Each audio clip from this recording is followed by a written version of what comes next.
The Transmath book, the way they wanted us to do this lesson was kind of boring. Alright, it was just using pictures that were looked like fractions to actually just look at multiplying number and multiplication in general. So what I've decided to do is we're going to kind of do a small group activity. Alright, you've all received a sheet. It's kind of like a nice web or graphic organizer. So today you will define several ways to express the concept of multiplication. You will work with a partner or a small group. You will find the definition, which we're going to do the definition of multiplication together. And on the opposite side, you're going to draw an illustration. Then it's going to be your responsibility to come up and teach the class the portion that you research. Now I have, before we do anything, I have books. Okay, this is like a mathematical encyclopedia. It doesn't cover all the concepts, so only one group is going to work with them. But I would much rather have you guys working with groups because the internet is kind of like this vast source and it's going to be a little difficult, so I'll help you guys out. That way we're not going all over the place. Alright, so look at your graphic organizer.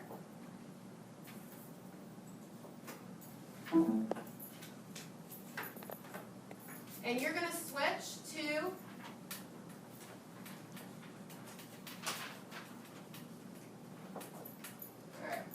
turn to the part that is just this right now, no lines. Alright, so in the center, everything has to do with multiplication. We're going to look at the commutative property of multiplication, which is another way to look at multiplication visually. We've done it with addition. We're going to look at repeated addition, grouping, and something we call an array. This side here is where I'm actually going to draw my multiplication, these things out, alright?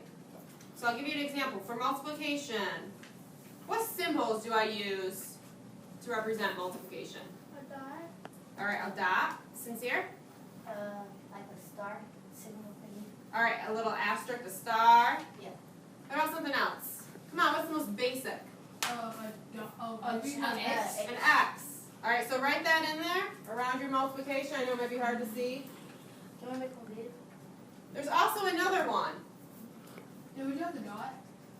Yep. Isn't that slash?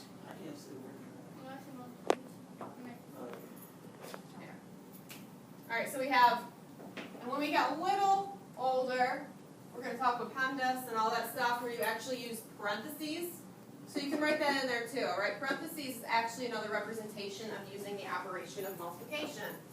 We have our little asterisk, and Sincere, why you see that is usually teachers, when we're creating worksheets for you and other companies, we don't have that little dot, alright? Because that's usually like a bullet point, so it's just easier for us to put that asterisk. And like Iman and Jasmine said, our multiplication, the basic sign is that X. Alright, you're going to flip to the back now. What you're going to notice is I drew some lines in, so you can write nice and neatly. You are going to look on the internet or in the book that I've provided, kind of a definition of, or what is it. So we talked about multiplication. We're going to fill this in together. Multiplication is what? Repeated addition. Repeated addition. You just need two words. Repeated addition.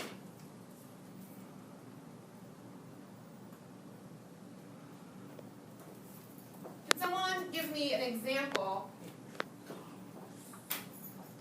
I don't know, my pen isn't the best. Can you see it better now, Drew? Can someone give me an example of a multiplication problem? Jasmine? 7 times 8. 7 times 8? What is 7 times 8? 56. Oh, the answer to that. 56. Alright, so we have our factors. We multiply them out to get, what's our answer? What do we call our answer in a multiplication problem? Equation. Starts with a P. Product. No, product. There you go. So the equation. Well, the whole thing, Jasmine, is the equation. Okay. Yep, so that's our product.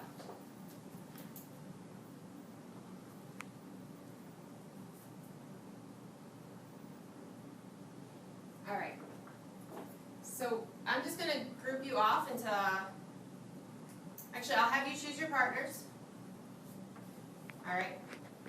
And then I will assign you a different section of this web, a different part of multiplication you will find.